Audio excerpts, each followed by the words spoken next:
FTC court senior division का फैसला हिंदू पक्ष के लिए एक बड़ा सेटबैक है।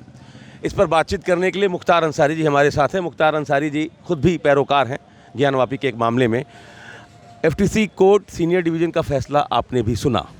युगल शंभू जी की अदालत ने जो फैसला सुनाया, अतिरिक्त सर्वे सहित सारे मामले जो उन्होंने खारिज कर दिए, हिंदू पक्ष को एक बड़ा झटका लगा। आप इस फैसले को कैसे देख रहे हैं? भाई, न्यायालय के संज्ञान में जो बातें लाई गई थी, अब न्यायालय ने उस पर विचार पूर्वक जो मुनासिब समझा वो आदेश न्यायालय ने दिया। तो ये कहना हमारा ये है कि ये न्यायालय ने जो किया वह सराहनीय है, क्योंकि इस मामले में इसलिए, और ये कोई अगर समझे या कोई कह रहा है कि न्यायालय ने मुस्लिम पक्ष को बहुत ज़्यादा इस पर ये किया, ऐसा कुछ नहीं है। मुस्लिम पक्ष के हित में कोई बात नहीं है। न्यायालय है, मुकदमे हैं, वो चल रहे हैं तो चल रहे हैं। उस पर हुआ, जिस जगह की बात कर रहे हैं वह सुप्रीम कोर्ट में विचाराधीन है। तो सुप्रीम कोर्ट में जब विचाराधीन है तो आप कैसे जांच कराएंगे? एक एसआई जांच, कमीशन जांच हुई 2022 में, फिर एसआई जांच होती है 23 में।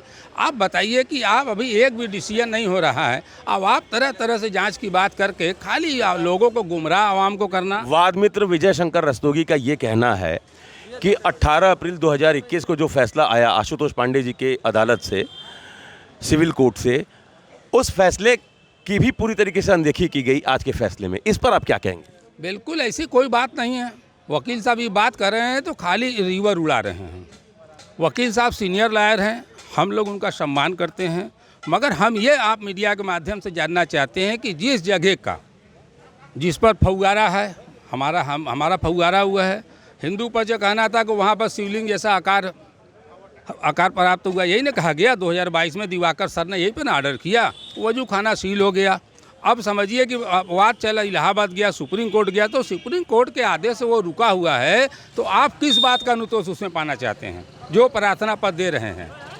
कोई बताए। आज के फैसले का क्या असर होगा अगर रिवीजन के लिए डिस्ट्रिक्ट कोर्ट जाता है, जिला जज की अदालत में जाता है हिंदू पक्ष, वहाँ से क्या उम्मीद है आपको? चूँकि फिर आपको भी वहाँ उपस्थित होना होगा, अपना पक्ष रखना होगा। भाई देखिए, लोअर कोर्ट तो हुआ तो जिला जज महोदय के यहाँ जाएगा, वहाँ से नहीं होगा, हाई कोर्ट जाएगा, सुप्रीम कोर्ट। जो कोर्ट की प्रक्रियाएं हैं वो जहाँ अगर रिवीजन करेंगे उनमें नोटिस आएगा। हिंदू पक्ष कह रहा कि हमको जिला जज की अदालत से न्याय मिलेगा। भाई देखिए, न्याय की उम्मीद तो सभी लोग रखे, हम भी रख रहे हैं। बावजूद इसके कि जो सामने मस्जिद दिख रही है, बावजूद इसके उसको मंदिर कहा जा रहा है। सड़क का आदमी कहे तो कहे। नहीं कहना चाह रहे कि आज के फैसले से आपका पक्ष मजबूत हो गया? हमारा पक्ष उसमें मजबूत होने का कोई बात नहीं है। कोई टाइटिल यहाँ तय नहीं हुई है या कोई बात ऐसा नहीं है। न्यायालय को समझ में आया कि ये एप्लीकेशन अलाउ करने लायक नहीं है, इसलिए खारिज हुआ, जहाँ तक मैं समझ रहा हूँ। इसलिए कि सुप्रीम कोर्ट में वो मामला विचाराधीन है और उस मामले को सुप्रीम कोर्ट देख रहा है, तो उसमें लोअर कोर्ट क्या कर सकता है? आने वाले समय में आज के फैसले का कोई महत्व है? इसका कोई महत्व नहीं है।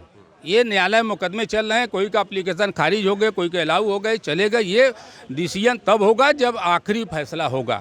चलिए, तो बहुत सारे मामले हैं अलग अलग अदालतों में, और आज का जो फैसला है, इस फैसले को भी बहुत ज़्यादा तवज्जो देने की स्थिति में मुस्लिम पक्ष नहीं है। लेकिन मुस्लिम पक्ष ये कह रहा है कि वो संतुष्ट हैं कि जज साहब ने कम से कम मुस्लिम पक्ष की दलीलों को स्वीकार किए। Amit Singh, TV 9 UP, Varanasi.